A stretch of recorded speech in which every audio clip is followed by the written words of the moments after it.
আমি কাঁপা গলায় বললাম, বাবা, খুব কষ্ট লাগছে, একটু আস্তে করো। বাবা শান্ত স্বরে বললেন, যে আর 1 মিনিট অপেক্ষা করো মা, প্রায় শেষ হয়ে এসেছে। তো বন্ধুরা, তোমরা যদি এই ভিডিওটির সম্পূর্ণ আবেগ অনুভব করতে চাও তাহলে ভিডিওটি না টেনে সম্পূর্ণ দেখো। বন্ধুরা, আমার নাম হচ্ছে অয়ন্তী, আমি ক্লাস 8-এ পড়ি। আমার বাবার নাম হচ্ছে মাহফুজ, তিনি বাজারে একটি পানের দোকান চালায়। আমার মা বেশিরভাগ সময় স্বাভাবিক থাকেন, কিন্তু মাঝে মাঝে তার মাথায় সমস্যা দেখা দেয়, তখন তিনি একটু অস্বাভাবিক আচরণ করেন। একদিন রাত তখন প্রায় 11টা বাজে। মা তখন কিছুটা অস্থির হয়ে যাচ্ছিল। বাবা শান্তভাবে বোঝানোর চেষ্টা করছিল, কিন্তু মা রাগে বকাবকি করছিল। আমি ঘরের বাইরে থেকে সব শুনছিলাম। পরে চুপচাপ গিয়ে দেখি মা অনেক রেগে আছে, আর বাবা চুপচাপ বসে আছে সেখানে। কিছুক্ষণ পর বাবা ঘর থেকে বের হয়ে এলো। বাইরে এসে আমাকে দেখে বলল, মা, আজ রাতে আমি তোমার মায়ের সঙ্গে ঘুমাতে পারবো না, ওর মাথায় আজকে একটু বেশি সমস্যা হচ্ছে। যদি তোর ঘরে একটু জায়গা দিস তাহলে আমি ওখানেই ঘুমাতে চাই, কালকে সকালে দোকানে অনেক কাজ আছে। আমি অবাক হয়ে বাবার দিকে তাকিয়ে রইলাম। এত রাতে বাবা কখনো আমার ঘরে ঘুমায়নি।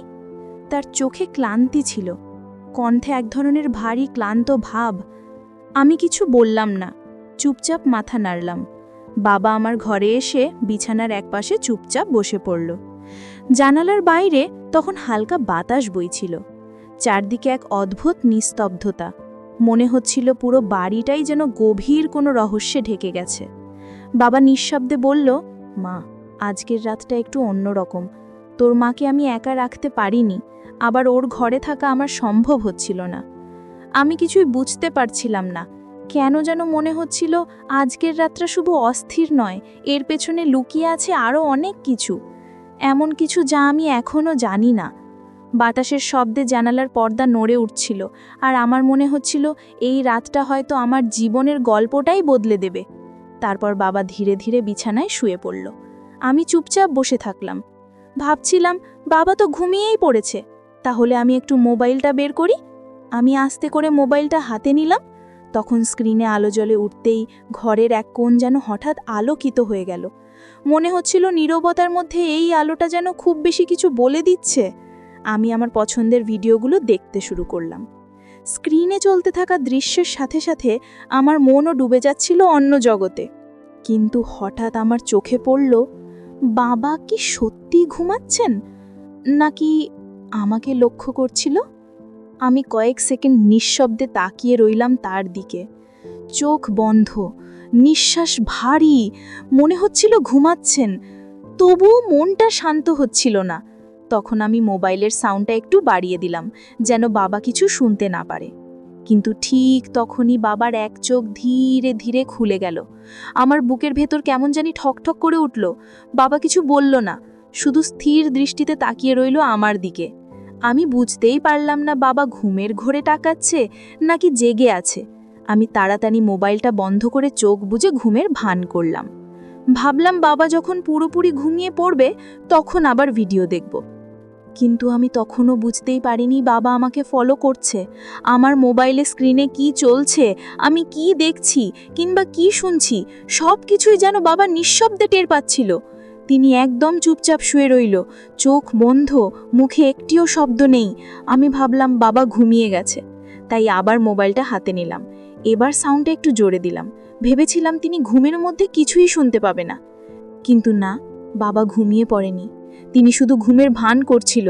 আমি তখনও তা বুঝিনি। আমার মন তখন ডুবেছিল সেই ভিডিওতে। আর ঠিক তখনই বাবা আস্তে করে শরীর নাড়ালো, যেন ঘুমের ঘোরে। কিন্তু আমার মনে হচ্ছিল তিনি সব কিছু শুনছে। বাতাসের শব্দ, ঘড়ির টিকটিক আর মোবাইলের মৃদু সাউন্ড মিশে এক অদ্ভুত পরিবেশ তৈরি করেছিল ঘরের ভেতর। ঠিক সেই সময় হঠাৎ করে জানালার পর্দা জোরে দুলে উঠল। আমি একটু ভয় পেয়ে গেলাম। মোবাইলটা তাড়াতাড়ি অফ করে বিছানার পাশে রাখলাম। বাবা তখনও একইভাবে শুয়ে আছে, মুখে একটিও শব্দ নেই, কিন্তু তার নিঃশ্বাসের শব্দটা যেন একটু বেশি ভারী হয়ে উঠল। আমি ভাবলাম হয়তো তিনি ঘুমের ঘোরেই আছে। কিন্তু পরের মুহূর্তেই এমন কিছু ঘটল যা আমার শরীর কাঁপিয়ে দিল। বাবা হঠাৎ করে খুব আস্তে করে বলল, মা, এখন কটা বাজে? আমি থমকে গিয়ে বললাম, প্রায় 1টা বাজে। বাবা, তুমি ঘুমাও। তিনি তখন কিছুক্ষণ চুপ করে রইল, তারপর ফিসফিস করে বলল, তুই ঠিক এখন কি করছিলি?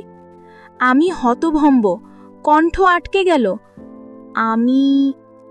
আমি কিছু বললাম না, শুধু চুপচাপ তার দিকে তাকিয়ে থাকলাম। চোখে এক অদ্ভুত দৃষ্টি, মুখে কোনো হাসি নেই, শুধু এক শীতল স্থিরতা। আমি চুপ করে বাবার দিকে তাকিয়ে রইলাম। ওনার দৃষ্টি আমার চোখের ভেতর দিয়ে যেন সোজা হৃদয়ে ঢুকে যাচ্ছিল। বাবা ধীরে ধীরে উঠে বসল, তারপর বলল, তুই এত রাতে জেগে আছিস কেন? কাল তো স্কুলে যেতে হবে, তাই না? আমি তাড়াতাড়ি বললাম, হ্যাঁ বাবা, আমি এখনই ঘুমাচ্ছি। কণ্ঠটা কেমন জানি কেঁপে উঠেছিল। বাবা কিছু না বলে একদম ধীরে মাথা নাড়ল, তারপর আবার শুয়ে পড়লেন। কিন্তু ঘরের ভেতরের পরিবেশটা আগের মতো ছিলই না। বাতাস ভারী, নিঃশব্দ, আর আমার বুকের ভেতর ধুকফুক করছিল অদ্ভুতভাবে। আমি চোখ বন্ধ করলাম, কিন্তু মন শান্ত হচ্ছিল না। মনে হচ্ছিল বাবা কিছু একটা ভাবছেন, এমন কিছু যা আমি বুঝতে পারছি না। কয়েক মিনিট পর বাবা আবার বললেন, তুই কি রোজ রাতে এমন করে জেগে থাকিস? আমি অবাক হয়ে গেলাম। বাবার কণ্ঠে রাগ ছিল না, কিন্তু একটা প্রশ্নচিহ্ন লেগেছিল, যেন তিনি আমার মধ্যে কিছু খুঁজছেন। আমি আস্তে করে বললাম, না বাবা, আজকে একটু ঘুম আসছিল না তাই। তারপর আমি এবং বাবা আমরা দুজনেই ধীরে ধীরে ঘুমিয়ে পড়লাম। ঘরের ভেতর তখন এক অদ্ভুত নীরবতা, ঘড়ির টিকটিক শব্দটাও যেন কানে কেমন ভারী লাগছিল। রাত পেরিয়ে গেল কিছুক্ষণ। হঠাৎ ঘড়ির কাঁটা যখন 3টে ছুঁয়েছে, ঠিক তখনই একটা মৃদু আওয়াজে আমার ঘুম ভেঙে গেল। চোখ খুলে দেখি বাবা ধীরে ধীরে উঠে বসেছেন, মুখে এক অদ্ভুত স্থিরতা, কোনো কথা নেই। তিনি আস্তে আস্তে উঠে গিয়ে ঘরের লাইটটা অন করলেন। ঘরটা মুহূর্তেই আলোকিত হয়ে উঠল। আমি চোখ আধখোলা করে দেখছিলাম, কিন্তু এমন ভান করছিলাম যেন গভীর ঘুমে আছি। বাবা একবার চারপাশে তাকালেন, তারপর হঠাৎ লাইটটা আবার বন্ধ করে দিলেন। অন্ধকারে তার পায়ের শব্দ শুনতে পাচ্ছিলাম। তিনি দরজার দিকে যাচ্ছেন। দরজাটা আস্তেই খুলে বাইরে গেলেন। আমি চুপচাপ বিছানায় পড়ে রইলাম। বুকের ভেতর কেমন ঠকঠক করছিল। বাইরে তখন কুকুরের ডাকে আর বাতাসের শোঁ শোঁ আওয়াজে বাড়িটা আরও ভয়ানক লাগছিল। 2-3 মিনিটের মতো কোনো শব্দ পেলাম না। মনে হচ্ছিল বাবা হয়তো উঠানে গেছেন অথবা নিচে কিছু খুঁজছেন। তারপর হঠাৎ আবার দরজার হালকা খরচা শব্দ শোনা গেল। বাবা ফিরে এসেছেন। তিনি আবার ঘরে ঢুকলেন, হাত বাড়িয়ে একবার লাইট অন করলেন, কিন্তু সঙ্গে সঙ্গেই বন্ধ করে দিলেন। আলোটা যতক্ষণ জ্বলেছিল আমি স্পষ্ট দেখেছিলাম তার মুখে এক অদ্ভুত ছায়া, যেন তিনি গভীরভাবে চিন্তায় আছেন অথবা কিছু লুকিয়ে রাখছেন। তারপর তিনি ধীরে ধীরে এসে নিজের জায়গায় শুয়ে পড়লেন। আমি তখনও চোখ বন্ধ করে আছি, কিন্তু ঘুম আসছে না। বাবার নিঃশ্বাসের শব্দ, বাইরের বাতাসের কিছুটা শোঁ শোঁ আওয়াজ আর ঘড়ির টিকটিক সব মিলে প্রায় সেই রাতটা হয়ে উঠল এক রহস্যময় নীরবতার রাত। আমার মনে হচ্ছিল বাবা বাইরে গিয়ে কিছু একটা করেছেন, কিন্তু সেটা কি সেটা আমি জানি না। শুধু একটা অনুভূতি বারবার মাথায় আসছিল। পরের সকালে ঘুম ভাঙতেই প্রথমেই আমার চোখ গেল বাবার দিকে, কিন্তু বিছানাটা খালি, বাবা কোথাও নেই। আমি দ্রুত উঠে বসলাম। ঘরের জানালা খোলা, পর্দা হালকা দুলছে, আর বাতাসে এক অদ্ভুত গন্ধ, যেন পুরনো ধোঁয়া আর ঘাম মিশে আছে। আমি একটু ভয় পেলাম। মনে পড়ল রাত 3টের সময় বাবা বাইরে গিয়েছিলেন, হয়তো এখন দোকানে চলে গেছেন। কিন্তু ঘড়ির দিকে তাকিয়ে দেখি সকাল মাত্র 6টা বাজে। বাবা কখনো এত সকালে বেরোন না। আমি চুপচাপ ঘর থেকে বের হয়ে মায়ের ঘরের দিকে গেলাম। দরজাটা আধ খোলা। ভিতরে উঁকি দিতেই দেখি মা বিছানায় বসে আছেন, কিন্তু চোখে এক অদ্ভুত দৃষ্টি, শূন্য, নিঃশব্দ, ভয়ের মতো। আমি আস্তে করে বললাম, মা, বাবা কোথায়? মা ধীরে ধীরে আমার দিকে তাকালেন। এক মুহূর্তের জন্য মনে হলো তিনি যেন কাউকে খুঁজছেন মনে মনে। তারপর খুব নিচু গলায় বললেন, অয়ন্তী, তোর বাবা তো সারা রাত এই ঘরে আসেনি। আমি হতবাক। কি বলো মা? কিন্তু বাবা তো আমার ঘরেই ছিলেন। মা কিছু বললেন না, চুপচাপ তাকিয়ে রইলেন আমার মুখের দিকে। তারপর আস্তে করে বললেন, তুই নিশ্চিত তো ওটা তোর বাবা ছিল? আমার শরীর হিম হয়ে গেল। বুকের ভেতর ঠকঠক শব্দ হচ্ছিল, হাত পা কাঁপছিল। আমি তখন কাপা গলায় বললাম যে, মানে মা, তুমি কি বলছো? মা আর কিছু না বলে ধীরে ধীরে জানালার দিকে তাকালেন। বাইরে রোদের আলো পড়েছে, কিন্তু বাতাসে এক অদ্ভুত ঠান্ডা ভাব। আর আমি বুঝে গেলাম, রাত ৩টের সেই মানুষটা হয়তো বাবা ছিলেনই না।